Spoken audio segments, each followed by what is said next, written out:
man, to like, subscribe to the Ultimate Cleveland Sports Show YouTube channel. Make sure that you ring that bell to stay in the know with this show, the Ultimate 216, the Ultimate Cavs, Ultimate Guardians, Ultimate Buckeyes, Ultimate Browns, man. We are looking forward to, we got some big goals. I think we're closing in on another subscriber mark. So just make sure you subscribe, tell a friend, tell a family member, man, and check out all the work and all the content that we got going. So I'm 37. Your birthday is coming. Yeah, I'll be 37 on Sunday. Yeah, your birthday is coming. What you doing for your birthday? What am I doing for my birthday? Wife got a hotel, so gonna hang out there for a little bit for a couple of days, just chill. I don't Okay. do too much, so that'd be cool. Okay, cool. Downtown Houston, so that'd be cool. Cool. So something happened 29 years ago today. You know, we was young little boys at the time. 12/17, 1995, the Cleveland Browns played their last home game at the old Municipal Stadium against the Cincinnati Bengals before they became the Baltimore Ravens. Municipal. And you know how we do it here, man. On the Ultimate 216, we like to leave y'all with a little something Cleveland related. This time it ain't fun and funny. This is a bit depressing. But I can remember being that young, and that's when people like at that age, I'm 8 years old at the time.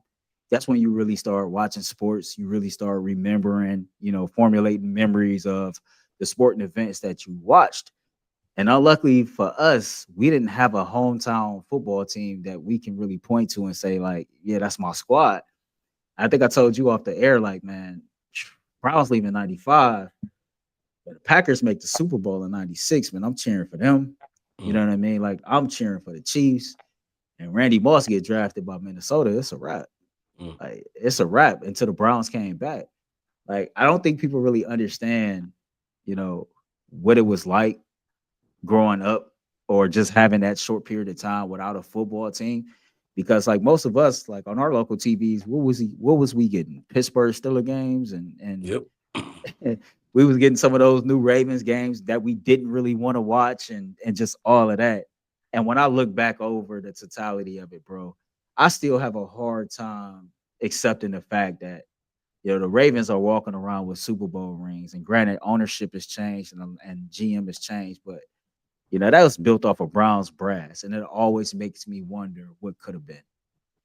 Uh, the most frustrating part about that time is, I believe, in '94 we went 11-5. Like we were a contending team. We had Bill Belichick as our head coach. Isn't that crazy to say? You had Bill Yeah, Belichick as your head coach, and then during the '95 season, like in the middle of the season, Art Modell, who I believe he passed away, so rest in peace. But mhm. I think I speak for a lot of people in Cleveland. I just wasn't a big fan of him after he did that. Like you're taking a piece of, like the Browns mean everything to me in Cleveland, like everything. Like they were a huge piece of me growing up. They were a huge piece of the city of Cleveland. And for you to take something that means so much to me away in the middle of the season, I just couldn't. I didn't understand it as a child. I don't understand it now. I don't like Baltimore for that particular reason because I feel like you have what we should have had. You know Yeah, what I mean? We should have had Ray Lewis and whoever else they had on their squad. We Jonathan should have Ogden and all like we those should have cats. had Yeah, those potential to have those guys on our team and possibly get a ring. You know what I mean? It wasn't like again, we came off '94, we came off an 11-5 season in the playoffs. And then in '95, you sitting there and saying halfway during the season, we're 4-4, whatever the case may be. I think we just got off a blowout loss, I read.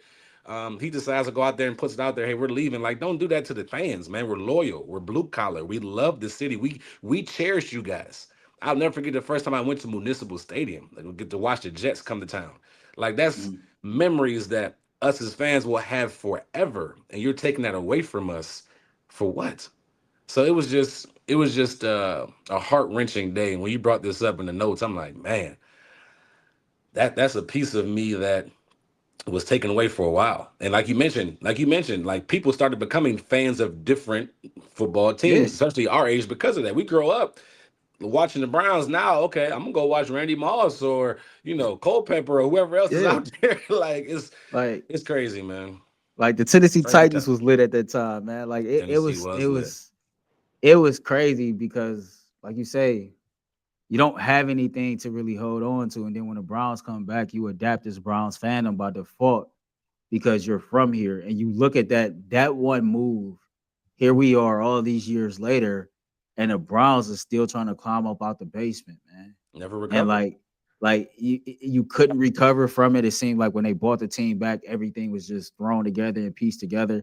Like some people feel like they should have just let the records, the name, and the colors die and just started fresh.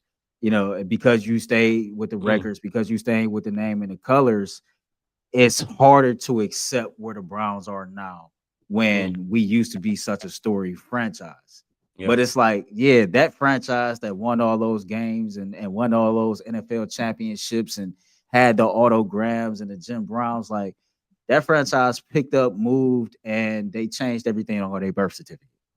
Like that's what they did. And so it's hard to really accept that for real. You know what I mean? Because here we are now, and issues are still the same. And before we get out of here, this season has been god awful, right? And you think about what the Haslam's has done at the beginning of the season. A lot of the talk was about the new dome in Brook Park.